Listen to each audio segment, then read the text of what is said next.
like to welcome everyone tonight. We have Mr. Gordon Holmes with us again this evening. I would like for everyone to go ahead, jump on in, and I am going to share that wonderful QR code that we always have to show. Um, so give me just 1 second. I have posted in the chat box on Zoom, and then there will be out on our Facebook Live. There will also be the link to the QR code. You will also get a information that will be in the chat box. You'll get the very first one is going to be the QR code. That is the link that takes you to the QR code. So those of you that do not have access to your device right now, please use that link and it will take you to doing the training sign in and that survey, and then you'll be able to print off that certificate. Again, it's so important that we have those two pieces, that sign in and that survey, because we are a nonprofit and we do have to follow guidelines that are from our grantees that allow us to be here. So again, we're going to talk to Gordon tonight about funding a special needs trust. I want to remind you that next week we're going to be here again, and that's February the 25th at 6:30 p.m. And we're going to be talking about a life care plan. If you have questions, please feel free to put those in the chat box. I do have a moderator that is out there on her Facebook, and she will be putting the questions from Facebook onto our Zoom platform. And so Gordon will answer those as he sees them, and we can go ahead and make sure that everything is going on. Yep, we're live. Okay. All right, so I'm not going to take any longer. I want to introduce to you Mr. Gordon Holmes. Gordon has been around for a long time and has helped. I can't even imagine how many families he's helped with being able to give us a peace of mind. And, for me, it was information that I never thought about, and kind of be able to sleep now because I know that there are things that are put into place and taken care of. So, Gordon, at this time, I'm going to turn it over to you. Welcome, and thank you again for being here tonight. And you go right ahead and talk to us about funding a special needs trust. Okay. All right. Terrific. I'm clicking on share. Let's see if we can bring up the presentation. There we go. Okay. Yep. All right. So Jill, thank you so much for the wonderful and warm start to our workshop this evening. And so we've got about 10 or so people on with us, and we're going to take a deep dive into special needs trusts. I think there will be something for everyone. So as Jill mentioned, please use chat to put your questions in. I love questions. It adds so much to have your involvement, etc. By way of background, I'm a certified financial planner. My practice focuses almost exclusively on assisting families with the legal, financial, and government benefit issues that they face as a part of their special needs journey. So we deal with Medicaid, Medicare, SSI, SSDI, Medicaid waivers, the area agencies on aging, BEADS offices, case management companies, direct service providers, and the list goes on. We have a network of attorneys throughout Indiana and Kentucky, so we're able to support families, assist with issues such as guardianship, appealing government benefit decisions, whether Social Security or Medicaid administrative hearings, setting up special needs trust that we'll talk about tonight, other estate planning needs, etc. Guardianship, certainly, that type of thing. So, and then funding, as Jill mentioned, funding a special needs trust. Sometimes resources are stretched, and so it's a concern if one has a trust as to just how they might end up getting it funded to benefit their child or dependent with special needs. So as a part of participating in the workshop series, I'm pleased to let you know that we're making available a free follow-up consultation. Jamie Sturkey, our parent advocate and relationship coordinator, should be soon sending out emails to you, thanking you for participating in the special needs planning series.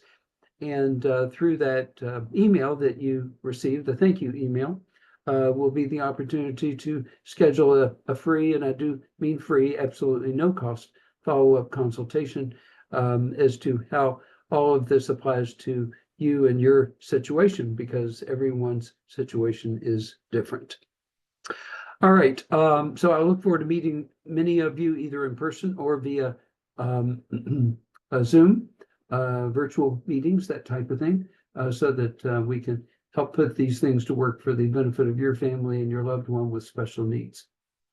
All right, this evening is Special Needs Trust. Again, we'll do a deep dive, and I encourage you, please again, ask questions. It helps so much. All right, important disclosures. I am associated with MassMutual, and they have a trust company, so I'm disclosing that. And of course, this evening should not be construed as individual or specific tax advice to your situation. So Special Care is a division of MassMutual, so I'm one of several hundred special needs planners across the country. It just so happens my focus is Indiana and Kentucky, with offices in both Indianapolis and Louisville.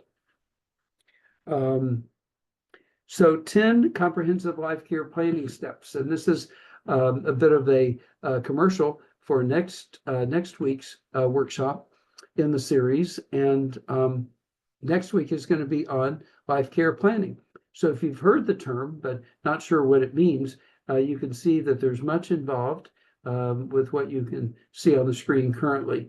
And so next week, we will go through the details and ins and outs of life care planning, how to put a life care plan together, what's included in it, and appropriate considerations. So it will tie in the material from most all of the workshop series that we've done in recent weeks, and then how to tie that together will be the frosting on the cake. All right, so that's next week, life care planning and what's involved.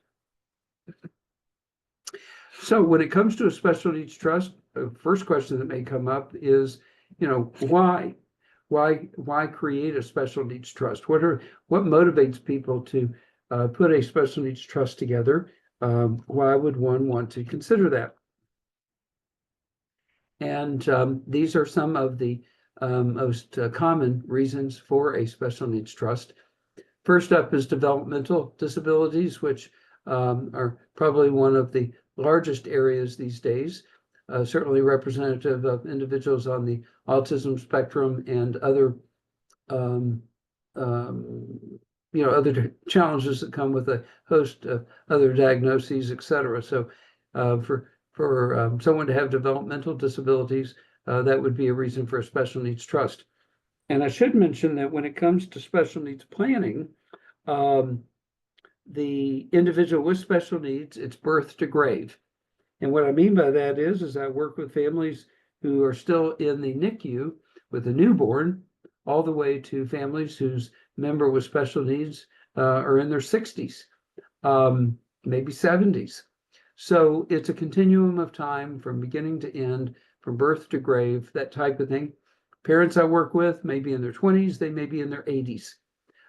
So it's, again, all over the board. So do not think you're too young for this. Do not think you are too old for this. Do not think it's too early. And please do not think it's too late and that ship has sailed. When it comes to special needs planning, almost everything is fixable. Again, almost everything is fixable. It's how much you know, who you know, and how much you know, and just how deep you have to dive into it to get things done. So I met with, I don't know, about 5 or 6 families just today in my office here in Indianapolis, and we're certainly working through some challenging situations. Second is congenital disabilities.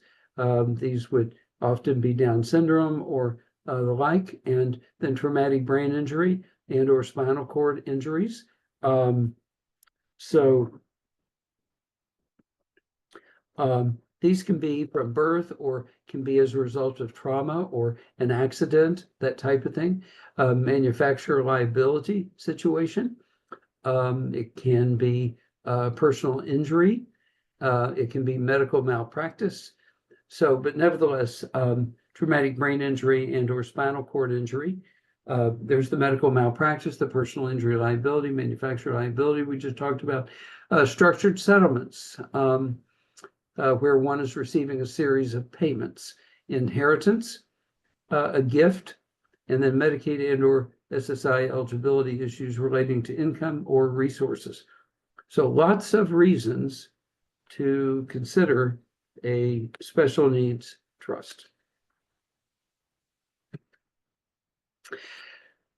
A big reason, of course, is to protect eligibility for benefits, to maintain eligibility for benefits. When it comes to government benefits, many are what's called means tested. Means tested means the government wants to know what you have. And if you're not needy enough, then you may be denied eligibility for these extremely important benefits. And so one of the motivations for putting a special needs trust in place is to create a safe haven where assets, gifts, in some cases, income can be placed so that it will not work against the individual with special needs or a disability. So if you look at what's on the screen now, the number 2, needs-based benefits, primarily reflecting the SSI, Medicaid, and by extension, Medicaid waiver services. These are needs-based benefits. And when I say needs, I'm not talking just a diagnosis or disability, but financial need. And so as we discussed a few weeks ago, it's generally not the best idea to accumulate assets in the name of or associated with the Social Security number of a child or dependent with special needs.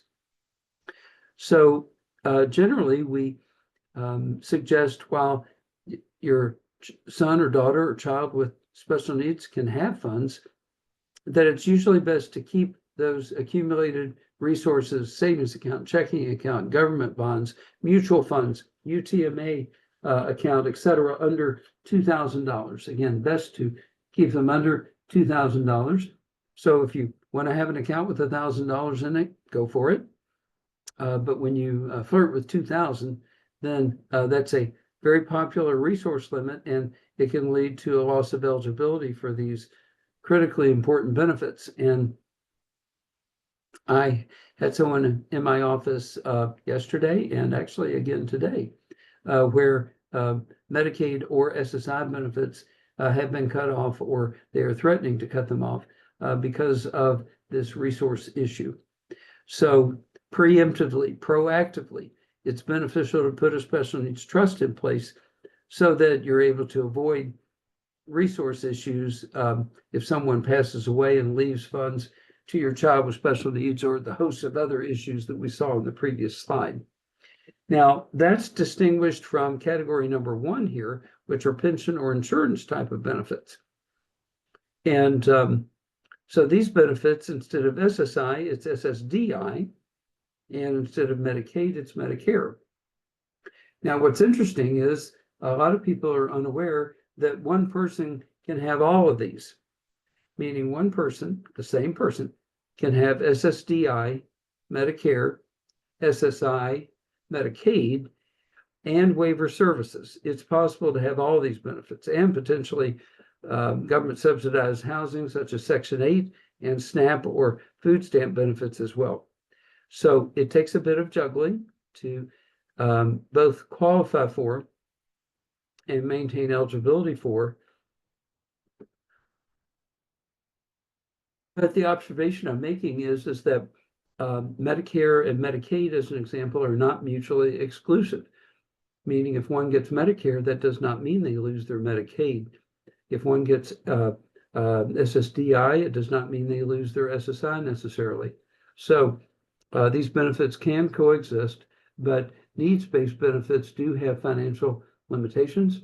And so special needs trusts certainly factor in to maintaining eligibility for the needs-based benefits. And then when it comes to pension and insurance type, meaning like SSDI, Medicare, et cetera, it may be a matter of having some financial oversight so that someone with special needs is not taken advantage of, their funds are not squandered, this type of thing, but they're there hopefully to last a lifetime. Okay, so a few did you know? Individuals with special needs who may qualify for both Medicare and or Medicaid and supplemental security income. Excuse me. Okay. Yeah, Medicaid and supplemental security income may not receive these benefits if their assets exceed $2,000. Now, there is no cost of living attached to that. So it's literally been $2,000 since the 60s. So we're talking 60 years ago, 60 years ago. And so it's difficult. Back then, you could buy an automobile with $2,000. Now, not so much. So, but nevertheless, $2,000 is the resource limit for the state of Indiana. A strategy is to place assets, including inherited assets, gifts, life insurance, etc., in a carefully drafted special needs trust. Special needs trust assets that supplement the needs of your dependent, and they will not jeopardize their eligibility for needs-based government assistance, such as Medicaid, Medicaid waivers, SSI, etc. And these benefits are really valuable. I mean, how much can Medicaid be worth when it comes to healthcare that may cost hundreds of thousands of dollars? Medicaid waiver services, your budget may provide $20,000 or more per year in services. And SSI is now close to $1,000 a month. You heard me right. SSI, the benefit that just a few short years ago was like $400 or $500, is up close to $1,000 a month. And that's tax-free, both federal and state. So believe me, eligibility for these benefits is worth their weight in gold. So special needs trusts have become a mainstay to maintaining eligibility for these benefits, whereas otherwise, in the absence, resources and or possibly income would sweep a person off these very valuable benefits. And sometimes the road to getting them back can be quite challenging. All right, so special needs trusts provide financial oversight, a safety net, quality of care, focusing on what government benefits can't or won't pay for, and what the beneficiary is unable to generate on their own. So in many cases, our children with special needs enjoy a quality of life that they would struggle to provide for personally, financially, through their own efforts. And so while as parents, we do these things for our children out of love, when something happens to us, then how are our good works going to continue? How will they continue to travel, go to Disney World, have horseback riding, go to camp, take a cruise, go to a Colts game, a Pacer game, some other sporting event, go to concerts, eat out, go shopping? I mean, the list just goes on and on. And the government is focused on food, shelter, and healthcare. And frankly, our kids with special needs are focused on fun and enjoying life, etc. And it's not free and actually can be rather expensive, as you probably know from personal experience. So again, when you're no longer here, how do those enjoyable things, how do those life experiences, how do making memories still happen? And the answer in most cases is through a funded special needs trust. So I'm often asked, where did special needs trusts come from? Did they just show up one day, or how did that work? So special needs trusts have been around for decades. It's really in the last 20 years or so that the special needs community has called on to special needs trusts and what they can provide for us, which is nothing short of remarkable.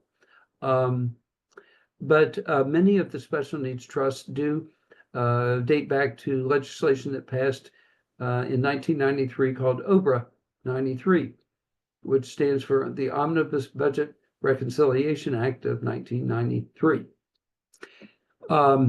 The legislation brought about a number of these types of special needs trusts. And the idea was to limit the ability of individuals to transfer their own assets to others in order to qualify for Medicaid. So this is the legislation that caused terms like Medicaid payback, Medicaid liens, spin downs, that type of thing. So, but believe it or not, that mostly applied to senior citizens, that is, individuals that are 65 and older.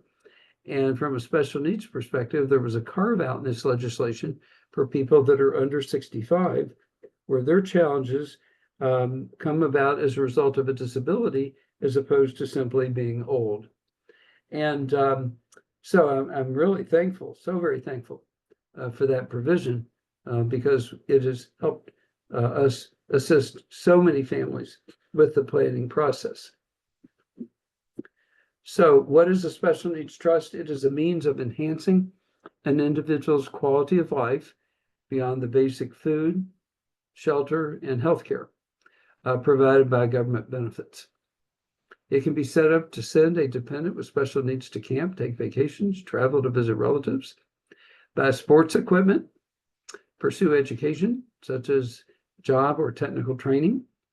And so, believe it or not, our children with special needs that are at Ivy Tech or IU or University of Indianapolis or Marion, etc., many of those kids, while they're at college, are receiving SSI. They have Medicaid for healthcare, and they have Medicaid waiver services to help get them through the day and through the week. So please understand that these government benefits are certainly not limited to only the profoundly affected by disability, but kids that are employed, kids that are, again, going to college, going to trade school, etc. We work with families with kids in all measures of situations. But if they have a diagnosis, if there is special needs, and there may be concerns about their ability to work full-time, to sustain or to support themselves independently and to live independently, then we have a basis for planning for the future, because in the absence of help, things are likely not to turn out so well. Continuing on with the list, college, or to pay for other therapeutic needs that do not fall under the day-to-day living or maintenance expenses that, in other words, the government is designed to help with. Dental care, purchase a house, a condo, furniture, clothing, and personal items, entertainment, etc. So it's very broad what a special needs trust can pay for, extremely broad, almost anything that the trust beneficiary benefits from. If properly drafted, proceeds placed in the trust will not affect the government benefits, as funds held by a special needs trust are not considered those of the trust beneficiary. So if a special needs trust has $10,000 or $100,000 in it, then that $10,000 or $100,000 is not considered as belonging to the trust beneficiary. It does not count against the $2,000 resource limit. So again, it's possible to have assets or resources set aside in the special needs trust for a rainy day or to assist with quality of life issues, activities, etc., and still maintain eligibility for these benefits from the government that are, again, worth hundreds of thousands of dollars. All right. Oh, and I'm so often asked, so the money that goes in the special needs trust, does it just sit there like a checking account or savings account? And the answer is, certainly in the vast majority of situations, no. The funds are invested to create growth as well as a stream of income to cover the expenses for the individual with special needs.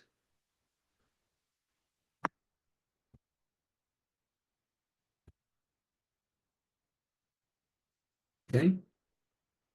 All right, so the question is, who should establish a special needs trust?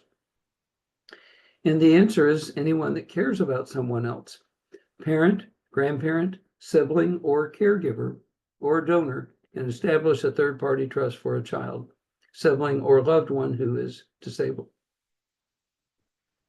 Anyone who asks the question, who will take care of them when I'm not around?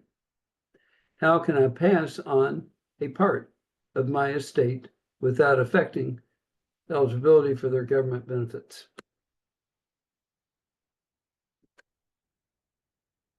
Okay, so the process of establishing a special needs trust.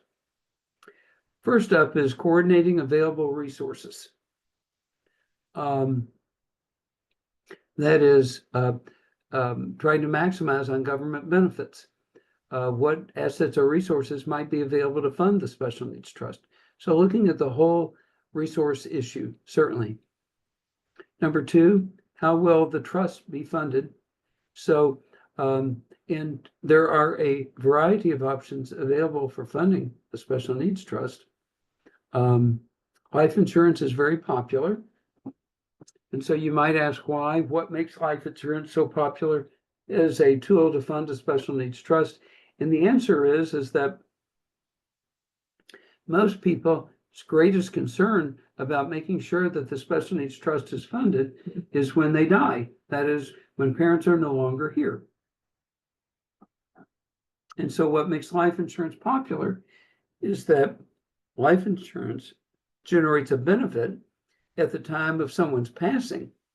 And if you take that benefit and via designating the special needs trust as a beneficiary, again, key term, beneficiary. So if one were to designate a special needs trust as the beneficiary of life insurance, then the insurance company at the time the insured passes would cut a check payable to the special needs trust so that $50,000, $100,000, or $200,000 benefit from the life insurance can be paid directly to the special needs trust so that those funds can be invested, creating a stream of income to help pay for the expenses for the quality of life for your loved one with special needs. So again, life insurance, very popular. There are different types of life insurance coverage. And so we take a look at what options are available, what's practical from a cost standpoint, because whatever we do has to be affordable. And then we look at what companies may be available to provide those benefits. I'm very blessed, very thankful that I have access to scores of insurance companies. So we go shopping for families to figure out where the best value exists. That is, where their premium dollars will go further or provide more. In addition to life insurance, retirement funds are popular for special needs trust funding. And believe it or not, a special needs trust can not only be listed as a beneficiary on life insurance, but a special needs trust can be listed as the beneficiary on an IRA, a Roth, a Simple, a SEP, a 401k, a 403b, a 457 deferred comp, and the list goes on and on. So special needs trusts it is possible to list them as the beneficiary of a retirement account so that if you do not spend through all of your retirement resources, but leave some of them at the time of your death, what remains in the way of retirement resources can be transferred directly to the special needs trust. Now, believe it or not, that's not where it ends. During COVID, legislation called the Secure Act was passed, and there was the Secure Act 1 and the Secure Act 2. And the government managed to get this passed. It hardly made our radar in that we were just slightly distracted with something else during COVID. But in time, we have come to terms with what exactly they did. And one of the things that the Secure Acts brought on is a limitation as to how many years you have to take as the beneficiary on a retirement account for a relative, such as a parent or grandparent, just how many years you have available to take those funds and to pay taxes on them. So years ago, legislation was passed that said you could do it over a lifetime. You could what we call stretch the receipt of qualified funds over a lifetime. And it spread it out. It provided long-term security, and you only paid taxes a little bit a year at a time. Well, the Secure Act did away with that. So in most cases now, if you are the beneficiary of an IRA, a 401k, or something like that, let's say it's a parent as an example, and the parent passes away and you're the beneficiary, in most cases, you only have 10 years to take those funds and pay taxes on them. So the financial firms will calculate year by year just how much you have to take. But suffice to say, by the end of 10 years after the year that death occurred, you will have taken it all, paid taxes on it all, etc. Well, I'm really excited to share with you that when a special needs trust is listed as the beneficiary on one of those qualified retirement accounts, it is still possible to stretch over a lifetime. You heard it right. Special needs trusts or an individual with a disability get preferential treatment when it comes to receiving these qualified funds. Instead of being limited to having to take all of it within a 10-year period and paying taxes on all of it in that same period, through the Secure Act, an individual with special needs, their special needs trust specifically, can receive as a beneficiary the retirement funds, and that can be stretched over the lifetime of the individual with special needs.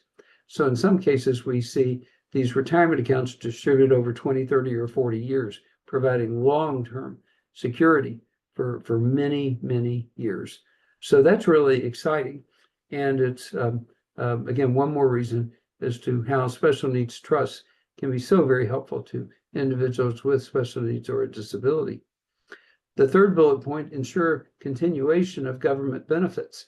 So we've talked about that, but if an individual with special needs inherits a meaningful amount of money, or even not so much with the $2,000 resource limit, it can cause them to lose these benefits, which again are so incredibly valuable. Provide supplemental needs for life. So I have some trust beneficiaries, that is where their special needs trust has been funded, and the trust account, the special needs trust account, is providing a monthly stipend so that the quality of care that they receive in a supported living environment is head and shoulders above what they would otherwise be able to afford without the trust's help. So it really is exciting, especially for a sibling that steps up and is super helpful with their brother or their sister with special needs. If the parents have planned and there's a well-funded trust, then it's possible that that trust can make up the difference between what Social Security will pay for, et cetera, so that they can be in a high-quality assisted living facility. That is, they can be in a place where there's a beautiful dining room, cafeteria, where there's transportation provided, where there's assistance that's provided at your room, and so forth. All kinds of quality perks that are available as a result of living in a nicer place. How does that happen? Well, we look at a deficit. So I assist a family as an example where the monthly deficit is $3,500. That is the difference between what Social Security pays, what their resources will afford, and what it takes for them to live in a non-Medicaid, higher quality supported living environment, is a difference of $3,500 per month. So the Special Needs Trust is dispersing $3,500 per month to pay the difference between what the current government benefits will pay and the cost of providing that high level of care. So that's an example of the exciting things that we can do in working with a family to ensure a continuity of care and a high quality of life. Really exciting. And again, the focus is on those supplemental needs, the things that make life a better quality so that they stay engaged, they stay active, they stay healthy, and they live a long time. Okay, the trust can also direct the final distributions. So the trust can direct, as an example, that the trustee would assist with final expenses for the trust beneficiary. And then ultimately, when God would call the trust beneficiary home, what happens to what's left in the trust?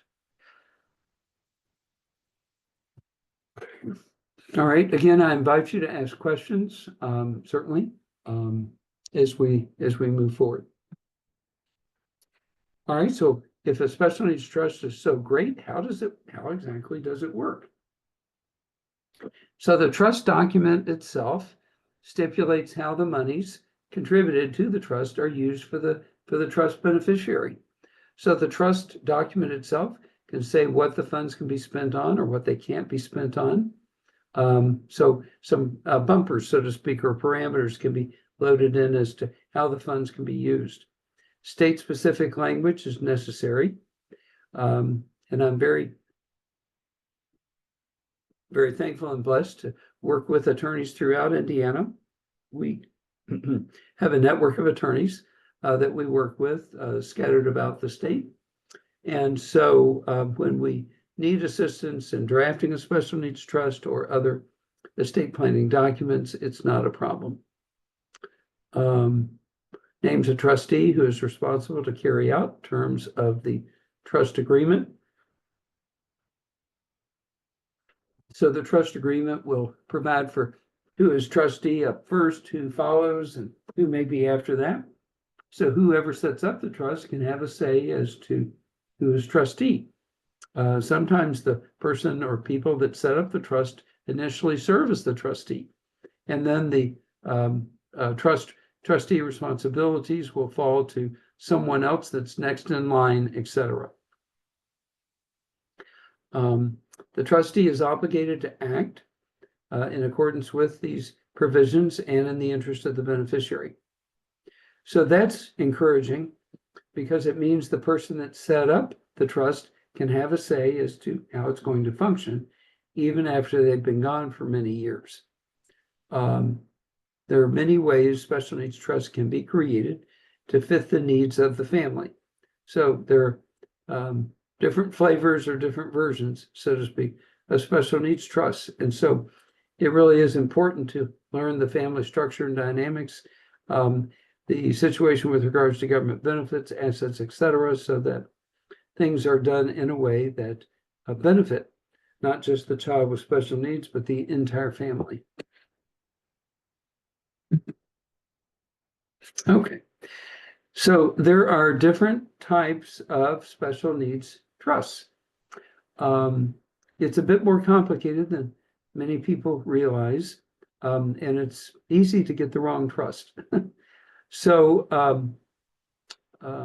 part of my role in the planning process is to assess a family situation, determine what may be an appropriate special needs trust, and then, of course, to make a referral to a special needs attorney as appropriate to assist with trust, drafting a trust, the creation of the trust, etc.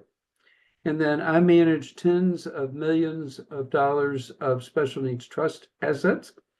And so after a special needs trust has been set up, then I'm there to assist the family with securing a tax ID number from the IRS, setting up a trust account, funding the special needs trust, etc. So we have some individual slides about these different types of special needs trusts. And so we'll take a look at these one at a time and find out how they vary and how they're similar, etc. So if any of you have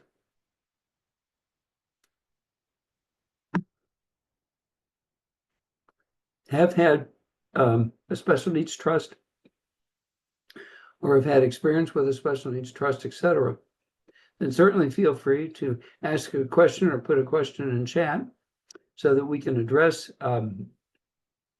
your question, that type of thing. But in the interim, we will start walking through these types of special needs trusts. Why different types, and what problems do they solve, and what are the differences, etc. Okay, on the way there, ways to set up a special needs trust. So we looked at the types of special needs trusts.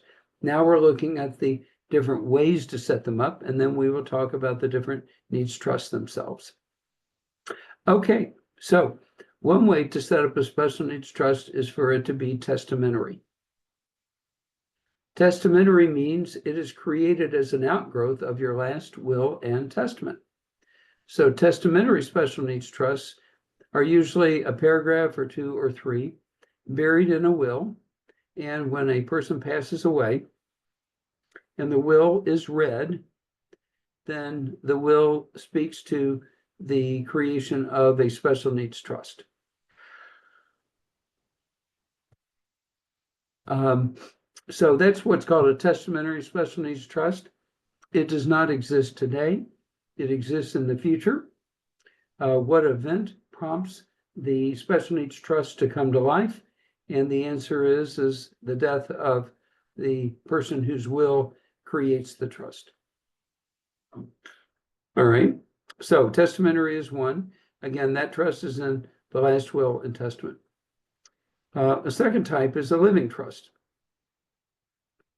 And a living trust is a trust that exists today. It does not wait for the parents to pass away. Again, it exists today in the present. It can be funded now or later. So if it exists today, that's what creates the opportunity to fund it today. Whereas with a testamentary trust, you can't do anything with it until the parent or parents have passed away. But in the case of a living trust, it can live or be in existence, be funded, can have investments, etc., while the person setting it up is still living. So again, we call this a living trust because it's alive and living while the parents are still here. Others can leave assets to the estate plan. So if the trust is set up as a living trust, then we communicate it broadly. Grandparents, great aunts and uncles, siblings of the parents, nieces, nephews, and the list goes on. We want everyone to be aware of the special needs trust. Some may choose to be generous and make a gift to the trust or leave assets to the trust. And special needs trust can be revocable or irrevocable. Revocable, of course, means changeable, or it can be undone. And irrevocable is where it cannot so easily be changed. It's not as flexible. Okay. So let's start with a discussion of the first trust on the list, which was a first party trust. So if we go back and you see first party special needs trust heads up the list, and that's where we're at right now. Maybe.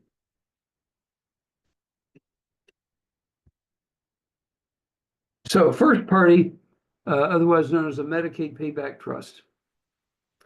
Self-settled trust, meaning it's settled with typically with assets or resources belonging to the individual with special needs, typically funded by monies belonging to the trust beneficiary. And so this type of trust is created typically to keep them under the $2,000 resource limit.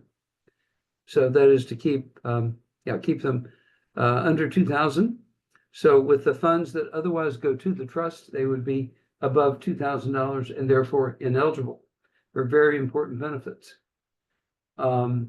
It's established or settled by a parent, grandparent, court-appointed guardian, the court itself, or as of December 13th, 2016, a result of the Special Needs Trust Fairness Act, a competent trust beneficiary. So, so we've got who can set this up. It can be parent, grandparent, court-appointed guardian, court, or the individual with a disability themselves, providing they're competent. Okay. Beneficiary must meet strict definition of disability. Trust is irrevocable, and beneficiary is generally under the age of 65. After beneficiary's death, the state is reimbursed from the trust for Medicaid benefits paid during the lifetime of the trust beneficiary. So this is where, upon the death of the trust beneficiary,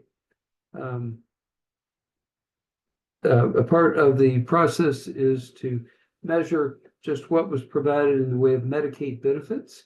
And then the state typically seeks to be reimbursed out of these proceeds. Okay. Okay. After a beneficiary's death, the state is reimbursed from the trust for Medicaid benefits paid during the lifetime of the trust beneficiary. And then also trusts exist for the sole benefit of the disabled beneficiary, and it's designed to supplement, not supplant, government benefits. That is, we want to hang on to government benefits. We want the government to do as much heavy lifting as possible.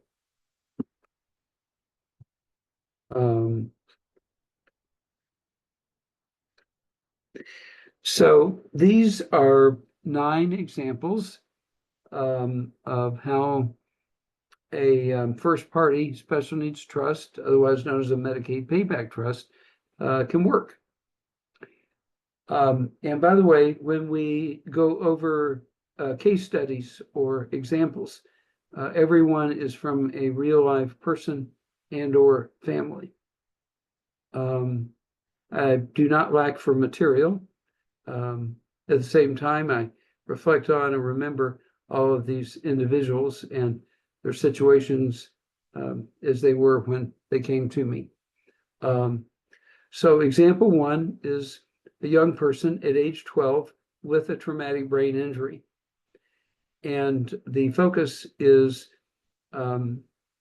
creating a monthly allowance. So if the parents only want the 12-year-old to have access to so much in the way of monies or funds, then the special needs trust would be a way to meter out the funds so that, number 1, they last, and number 2, they're not squandered, number 3, that they don't end up being used in a way detrimental to the individual with special needs, and certainly last but not least, that the funds do not run awry with continued eligibility for government benefits.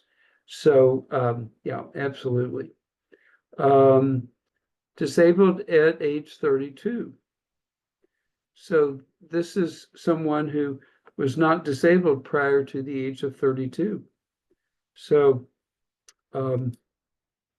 they may have had an auto accident or a fall or something, but nevertheless, they're 32, they're disabled, and they have no government benefits. So in this situation, a funded special needs trust could be a godsend because the 32-year-old has bills to pay and stuff to take care of. Health issue at age 40. So this could be a diagnosis of Lou Gehrig's disease, a Huntington's disease, or a variety of diagnoses. At age 40, SSDI and Medicare. Let's see here. So the person would want to pursue Social Security disability income, SSDI, and Medicare, but likely will need Medicaid and a Medicaid waiver as well. Part-time employment and single, living with parents and trying to save money, needs waiver services. So they want to save money, but if they save it in their own account, they're going to disqualify themselves from waiver services they very much want to receive. So a first party special needs trust is such that the person could take the savings, what is accumulated, place it into a first party special needs trust, again, in order to have financial oversight, as well as to make certain that their resources last and go the distance and are not spent frivolously. Okay. Number 4, part-time employee and single, living with parents, needs waiver. So it could be a situation, yeah, where due to what they've saved or accumulated, they're not eligible for Medicaid, and therefore they're not eligible for the waiver. So if their assets can be offloaded into a special needs trust, then it's possible that they would be able to receive government benefits and programs. Example 5, see here, age 21 with UTMA account with 40,000. So that does not work. That is if you're wanting to pursue a Medicaid waiver. So the UTMA needs to be disbanded and funds put into an alternate type of account. Okay, unexpected inheritance of 50,000. That always helps.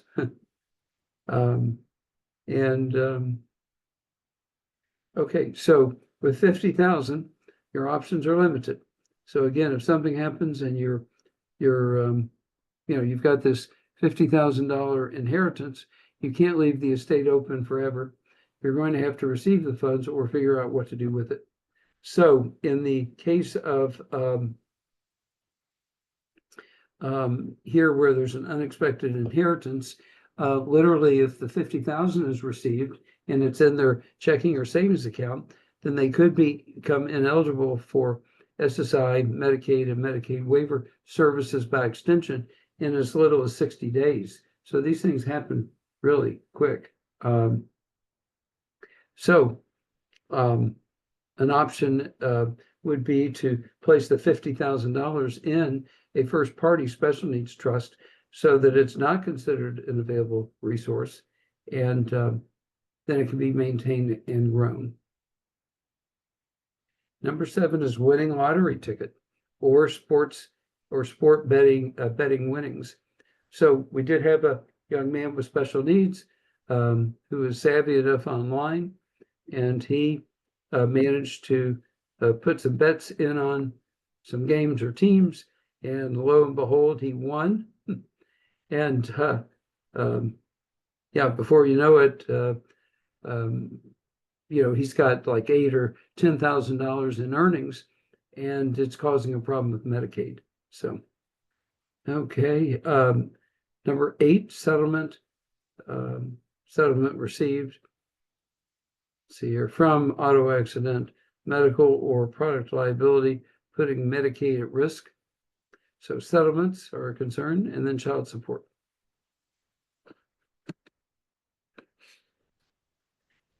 All right, we're going to move from first party to third party. So again, first party is primarily funded with assets belonging to the individual with special needs. So, and this could be as a result of an unexpected inheritance, a settlement, or maybe the disability occurred when they were 30, 35, or 40, and they'd already saved up a bunch of money. So, so a first party trust gives them a way to offload those financial resources so that they can become eligible for the government benefits that are so very valuable. Third party trusts, on the other hand, are designed for monies belonging to someone other than the individual with special needs or disability. So, so this is a mainstay in estate planning for families, etc. So I would encourage you to consider a third party special needs trust as a part of your estate plan, etc. So, so third party trusts are different than first party because due to it not being resources belonging to the individual with special needs, there is no Medicaid lien or payback. So yeah, believe it or not, third party trust, you can gift assets to it, accumulate assets in it. You can invest those assets for growth, etc. And when something eventually happens to the person that set it up, funds can flow into the trust. And then ultimately, when God calls the trust beneficiary home, whatever is left in the trust stays with family. The government does not get their hands on a dollar of it. So in that scenario, it's super smart to have the trust well funded, where it's going to set up the next generation, that type of thing. So in other words, what is not spent what is not spent or used by the trust beneficiary, upon their passing, it will travel down to the next set of beneficiaries. Okay. All right, so next up, grantor or settlor sets up the revocable or irrevocable standalone special needs trust, which can be funded at any time. At the beneficiary's death, no need to pay back Medicaid, stays with the family, and does not provide for basic maintenance needs like food, clothing, and shelter. Government benefits are designed to do that. So these special needs trusts are largely all the extras, all the extra things that we want for our children with special needs. All right, dependent upon state law, the trust can be set up and funded by anyone other than the trust beneficiary. So unlike the first party trust where there's a limited group that can set up a first party trust, this is much broader. Grantor, settlor either sets up a revocable or irrevocable standalone special needs trust, which can be funded at any time, or a testamentary special needs trust to be funded only upon their death. At the beneficiary's death, no need to pay back Medicaid if properly drafted. So again, there's no Medicaid lien, there's no Medicaid payback. If there's $100,000 left in the trust, when the trust beneficiary passes away, that $100,000 can stay with the family. It can go to their children if they have any. It can go to their siblings. In other words, again, the funds stay with the family. It does not provide for basic maintenance needs like food, clothing, and shelter. Again, the idea of special needs trust is not to compete with the government, to attempt to provide what the government would anyway, but anything and everything that the government won't provide for, which usually has to do with things that are enjoyable and quality of life issues. So this is an exciting development, something called the Qualified Disability Trust, or QDT. And they've been around for a few years, but a Qualified Disability Trust will function as a special needs trust, but there's a special tax incentive. Again, you heard me right, a special tax incentive. And that special tax incentive enables the first $5,100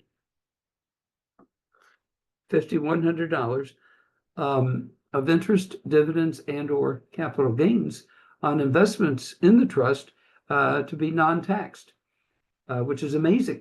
Again, the first $5,100, that's a lot. An exemption of $5,100 would probably cover investment returns on a trust that's funded at $100,000 or more. So very exciting stuff. And this means that, taxes are little to nothing in a situation like this. There are some criteria involved for a trust to qualify as a qualified disability trust. So if it meets the criteria, then the first $5,100 per year is free from taxes. The interest, dividends, and capital gains are free from tax. So pretty exciting stuff. Pooled Special Needs Trust is a trust that is set up by a nonprofit that offers a trust option. Most popular in this area would be the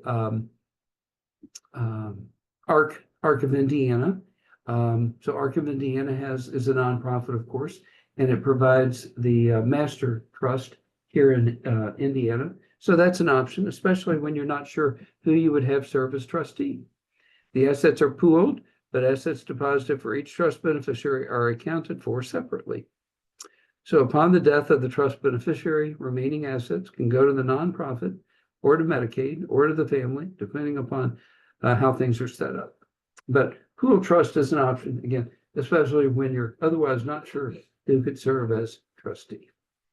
And I work with the ARC on cases, of course, the ARC is wonderful to work with, wonderful people, but we can help make that connection as well. Then there's the Miller Trust. Miller Trust is for income issues. And I don't want to get too tall into the weeds here, but if total income reaches a certain level, one can be at risk of losing their disability Medicaid and their waiver services. And most people don't want to lose the waiver. They want to keep the waiver for healthcare, again, through Medicaid and waiver services. So with a Miller Trust, if one's income is too high and the limit for the current calendar year of 2025 is $2,901 a month. So if total income between Social Security and earned income is north of $2,901 per month, then Miller Trust is an option to set aside assets that would otherwise be a problem into this special needs trust, a Miller, or otherwise known as a qualified income trust or a D4B trust. So these are not difficult to set up, and one just does a simple math calculation once a month to determine how much each month to deposit into the Miller Trust. Then you can go into the trust and make a withdrawal and pull funds out to meet needs of the trust beneficiary. So it's very cool. Again, called a Miller Trust. And again, that works very well. At the bottom of the page, if parents pass away, sometimes that generates survivor benefits for a young person with special needs.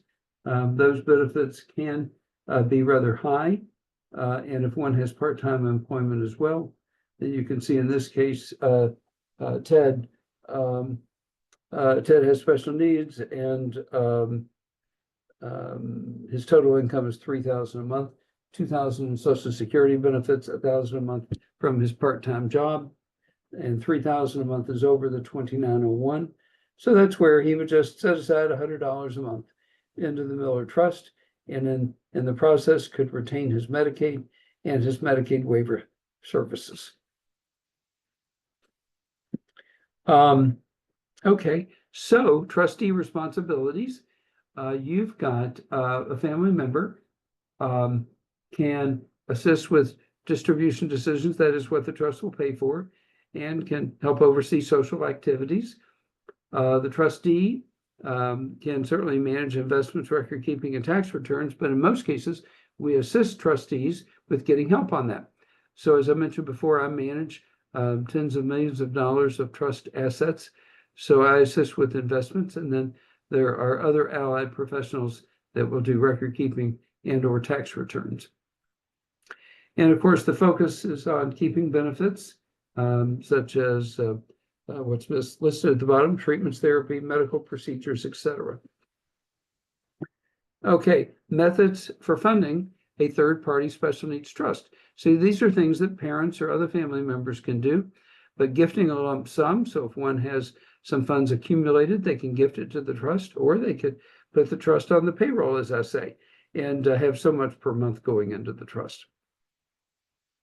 Life insurance via a beneficiary. As we discussed before, it's possible to have a special needs trust, and for that special needs trust to be listed as the beneficiary on valuable life insurance coverage, so that if something happens to the parent with the parent, then the child with special needs trust would be funded. Retirement funds via beneficiary, and here we have listed that Secure Act exemption that we talked about before, that enables special needs trust to stretch the receipt of these qualified funds over the lifetime of the trust beneficiary, which is really exciting because that really minimizes the taxes, so that the retirement account can have the biggest impact upon the special needs trust. CDs, property, other things that can be done as well. So here you see lump sum payments being made by caregivers, grandparents, godparent, friend, or GoFundMe, and they can contribute a lump sum payment to fund the trust. Annual or monthly payments, that would be putting in systematically, letting it grow, which is exciting. Life insurance, certainly. Life insurance insures the life of a parent, as an example, if something happens to the parent. If that special needs trust is listed as the beneficiary, then the insurance company can cut a check to the trust, and we're off to the races. There are different types of life insurance coverage. There's term, universal life, permanent life, survivorship life, and so forth. So different types, we work with all of them. and many families come with life insurance already in place.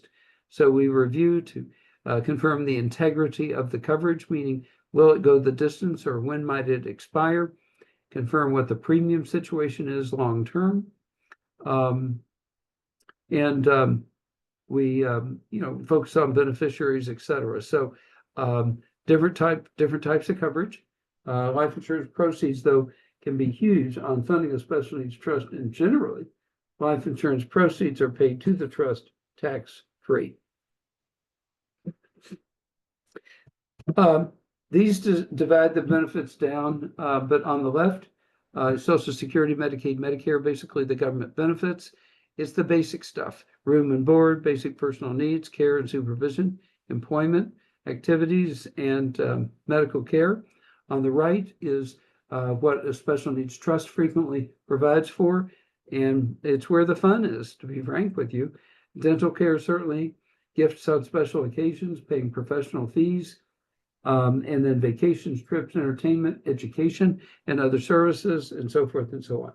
And definitely we are in a kind of an era or a period of time where the government is focused on efficiency and cutting everything from fraud to waste, etc. And so I think the general direction is going to be for government benefits to either hold or potentially tighten up a bit. So it's more important than ever that we work together to both create special needs trusts as well as creating a way to get them funded so that we are less dependent upon government benefits. Okay, so what does a trustee do? A professional trustee, which could be an attorney, and we do have several attorneys that we work with that provide trustee services. It provides full trust accounting and asset reporting, prepares and files all required tax returns, manages the relationship, the point of contact, and so forth. So there are a variety of options for who can serve as trustee. It can be parents, adult siblings, close friends. Again, there are a variety of options, and then there are professional trustees, attorneys, trust companies, etc. So setting up a trust, step one, and Jamie's going to be reaching out to you, but we would want to schedule an initial consultation. We do work, again, with attorneys scattered around the state, so we can make an appropriate referral to help you with the process. And believe me, hand-holding and help with this type of stuff is super important. We love doing it, love helping families get special needs trusts in place. Very cool. And don't think that you have to have a lot of money. Setting up the trust is relatively inexpensive. And then as far as funding, we have trusts that people are funding at the rate of $100 a month. So one doesn't have to have a ton of money to both get a trust in place and then start funding it, certainly. Step two, okay, trustees are most often the parents. So we work through the process with the parents to determine, after they're both gone, who will serve as trustee. Of course, it's a blessing when it's an adult sibling of the child with special needs, and it's great when we have that option. Step three, upon the parents or trustee or trust company's acceptance, the client will execute the trust document. So we get the trust all signed and in place, then we can work on setting up a trust account. So special needs planner like myself provides a variety of functions, but what's most important is care and concern for the family, for the child with special needs, and having processes in place. So step by step, we can get the work done. Okay, we are at the end of the PowerPoint, and we're early because we've had no questions. So I usually build in 10 to 15 minutes for questions. And so we haven't had any yet, but we're not out of time. So anything anyone would like to ask this evening with regards to special needs trusts or any other topics that we've talked about. I realize that this evening in particular is getting into the tall weeds a little. Hopefully we didn't give anyone a headache. But it's the sandbox that I play in on a daily basis, and it is always an honor and a privilege to help families, with these things.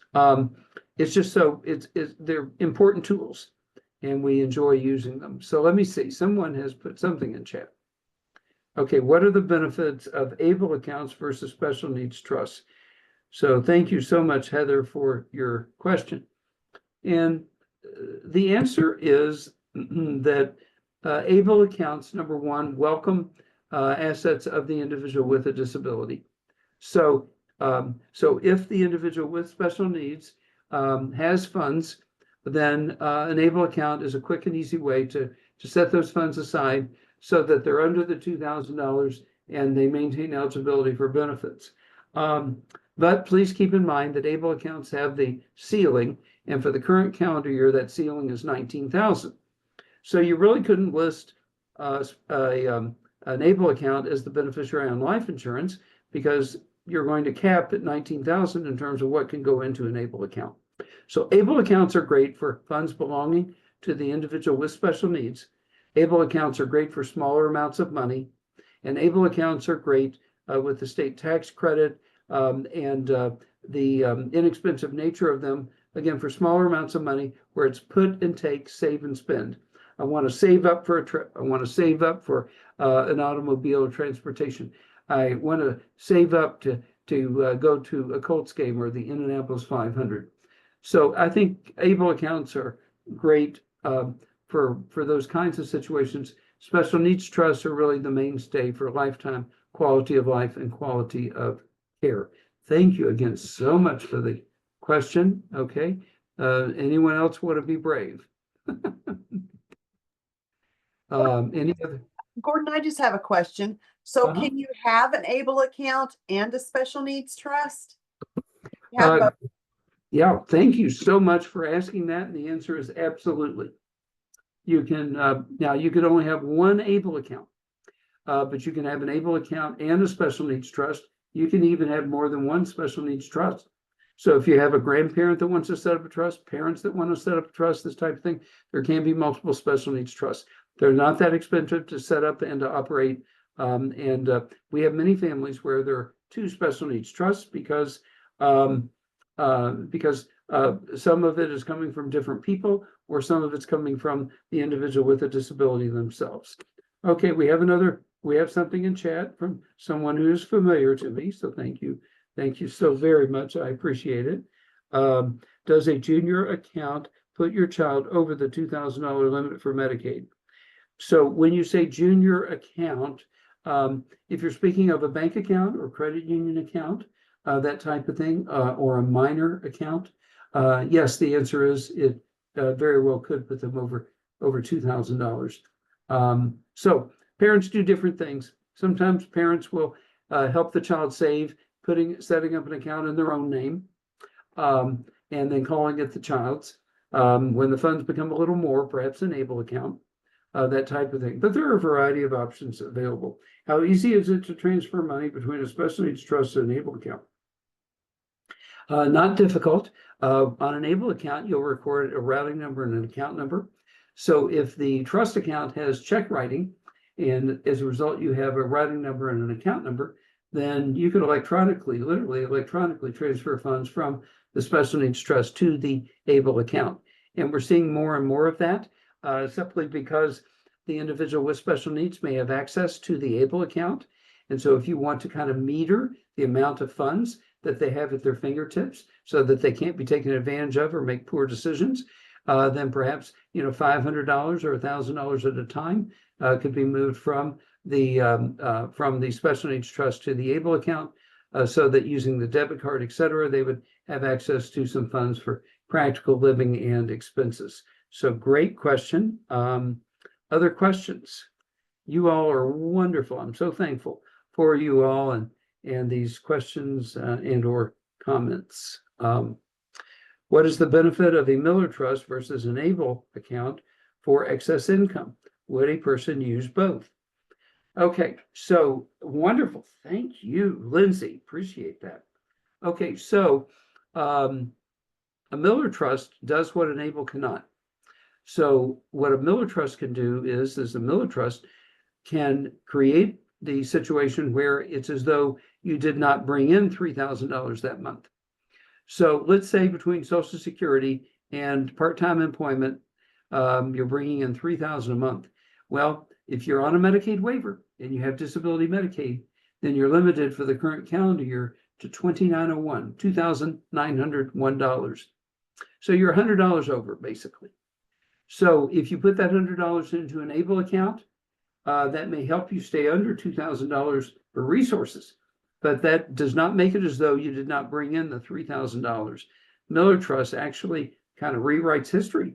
And if you put 100 into the Miller, then they're going to look at you like you only got $2,900 that month. So where ABLE accounts are super is they help you stay under the 2,000. They do not resolve income issues, but as far as resources are concerned, absolutely can help you stay under 200. Miller Trusts are unique in terms of their ability to have you looked at as though you stayed under the 2,901. And you might say, well, what's important about the 2,901? And the answer is, for a single individual, if you go north of 2,901, Medicaid is going to cancel your waiver and you'll lose your disability Medicaid. And you will not be eligible to go to indigent Medicaid that comes with SSI, because at that income level, you basically are going to lose eligibility for everything. So this is frequently a situation where one may already not be eligible for Social Security, and they're earning quite a bit of money per month. If they can stay under 2,901, they can hang on to their Medicaid waiver, despite losing Social Security. We also have some situations where earned income is not an issue, and they want to keep it all. And so the Miller Trust may help them hang on to the waiver, disability Medicaid, while they're drawing some amount of Social Security and maintaining part-time employment. So bottom line is, if you want it all, then we have to use the tools to help protect all of these benefits. And I know it sounds super complicated, but honestly, when you do this every day, it gets not quite so complicated. And we certainly want to help. And in fact, I kind of get excited, because the more challenging and complicated the situation or problems, the more satisfying it may be to solve them and to be helpful. Okay. Can the person with the disability eventually be the trustee of his special needs trust? No. So a person can set up their own special needs trust. That is, they can settle their own special needs trust. That is a first party special needs trust via the Disability Fairness Act that passed a decade or so ago. But they would have to have someone else as trustee. It's just a little too familiar when they're in charge of the money. So you can set it up. You'll need to find a trustee or use something like the ARC Trust, but not actually be in charge of the funds. So great question. Well, it looks, okay. Can the person with a disability, okay, I think, okay. All right, thank you. All right, well, I think we've run through the questions, Jill, and it looks like I may be in a position to yield back 10 minutes tonight. But what a wonderful group, and I'm just so thankful to be doing this with you, knowing you personally, and the wonderful group that you helped bring together so that we can move through this. Now, I promise next week will not be quite so complicated like special needs trusts. And so it's going to be more fun than complicated. So hang in there with me, invite others, and we will be touching on everything from legal issues, government benefit issues, and a variety of things as a part of special needs planning. We did get one last comment. Thank you. This was a lot of information, however, very informative. You probably already covered this, but if the person on disability lives at home, can they claim the same amount of Medicaid benefits? Well, there are two things. I'm going to take it. I don't know. I may be down to just 7 minutes. Sorry, Jill. Okay. So the answer is, as far as Medicaid benefits are concerned, yes, you can have the same Medicaid healthcare benefits, whether you're living at home or not. As far as Medicaid waiver benefits, Medicaid waiver benefits can vary depending upon the cost of your care and the level of care that it needs to be provided. So if you're at home, then people can come into the home to assist you with everything from activities of daily living to helping you pay bills, food preparation, etc. If you're in a supportive living environment, of course, then there's a different nature to the services provided. One is not necessarily more expensive than the other, but it's really where can a person thrive, where are a person's needs best met. I have families that have an adult person in assisted living, and they're happy as a bug in a rug. They don't want to live with family. And they're doing great. But I will tell you the theme that is coming up more and more often is the government's going to get you so far.